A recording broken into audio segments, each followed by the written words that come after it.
Hey everyone, welcome back to Garnock Reviews, where today we're looking at a Bayliner Element M17 that was on display at the Daytona Beach Boat Show earlier this year. This is a fantastic boat if you're looking for the entry level into the boating world, and I was particularly impressed with how well the specification is for this boat. This one measures in at 17 foot 7 in length, it's got a beam of 7 foot. And as you see it here today, she's got an approximate weight of just under 2,500 pounds, so it's easy to be towed with almost any SUV and truck. And when it comes to value for money, you're going to struggle to beat this. At the Daytona Beach Boat Show, this one, as you see it, including the trailer, was on offer for $28,519, and with 10% down payment, it's just over $200 per month. Other optional upgrades that was included was a bimini top, it's got a boat cover, it's got bow filler cushion, automatic bilge pump, it's got a stereo system and a digital depth finder. This one's powered by a Mercury 90 horsepower outboard, and it should give you a top speed somewhere around the mid 30 mile per hour and a cruising speed somewhere in the mid 20s. That speed makes it great for water activities like water skiing, towing a donut, something like that, so you got rear facing jump seats so you can keep an eye on everybody behind. You'll notice throughout the boat there's drinks holders everywhere, and just behind the outboard you'll notice that there is a built-in cooler that's self-draining too.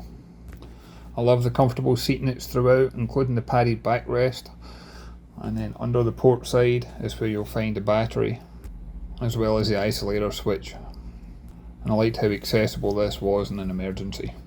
And for a boat of this size, I liked how much storage space there was. Almost all the seats lift up and give you storage underneath. You can use this for ropes and fenders, you can use it for canopy covers, but you could also throw backpacks in there, like change your clothes, things like that. And on the starboard side is where you'll find the helm position.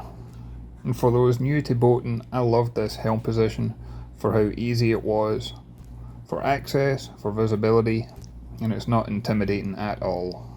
On the dash you've got a fuel gauge, speed, revs, depth, and there's plenty of room if you wanted to add navigation equipment such as a GPS or fish finder.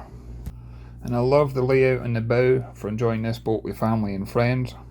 You can have an infill cushion here, you got handholds, you got drinks holder, you got storage underneath, you've even got an anchor locker if you wanted to have an anchor here. The storage in the bow would be also great if you wanted to carry fishing rods, there's plenty of deck space for fishing. You could also use this for putting in skis or a wakeboard or something like that. I'll include in the description a link to Bayliner's website where you can design and build this boat virtually. And as always, I'd love to hear your thoughts and comments on it. If you can leave a comment down below.